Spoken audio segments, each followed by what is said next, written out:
বলবীর বল উন্নত মমশির শির নেহারি আমারি নত শির ওই শিখর হিমাদ্রি। Bangladesh cricket board. কুমিল্লার হোমনা উপজেলার চান্দেরচর ইউনিয়নের নয়াকান্দি গ্রাম। এখানে বেগম আসিয়া হক বিদ্যানিকেতনের মাঠে খুদে চাঁদের হাট বসেছে।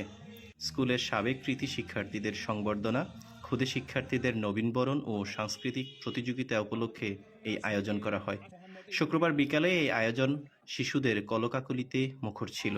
এতে শিক্ষার্থীরা কবিতা আবৃত্তি, নৃত্য ও গান পরিবেশন করেন।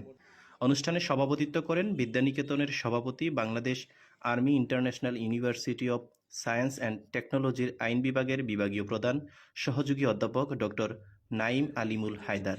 এতে প্রধান অতিথি ছিলেন সহকারী attorney general doctor Mohammad Shoaib Mahmud. বিশেষ অতিথি ছিলেন অ্যাডভোকেট রফিকুল ইসলাম হোসাইনি, তামিরুল মিল্লাত কামিল মাদ্রাসার প্রভাষক মোহাম্মদ মেহেদি হাসান, ক্রিকেট বোর্ডের কর্মকর্তা এসবি চেঙ্গিস খান, ব্যবসায়ী মোহাম্মদ এনামুল হক খান, রাকিব উদ্দিন ও মিজান সরকার।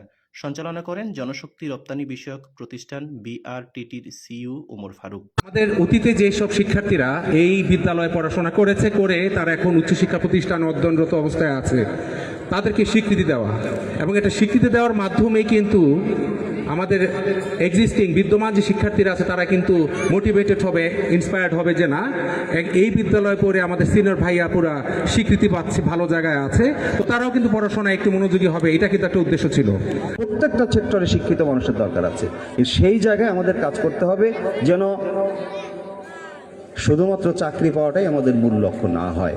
আমাদের শিক্ষার মাধ্যমে আমাদের দেশের যদি সামগ্রিক উন্নয়ন করতে চাই তাহলে প্রকৃত শিক্ষায় শিক্ষিত হতে হবে। আরেকটি বিষয়, শিক্ষিত হলেই হয় না, নৈতিকতা, তারপরে আমাদের সমাজের ভ্যালুগুলোকে জানতে হবে।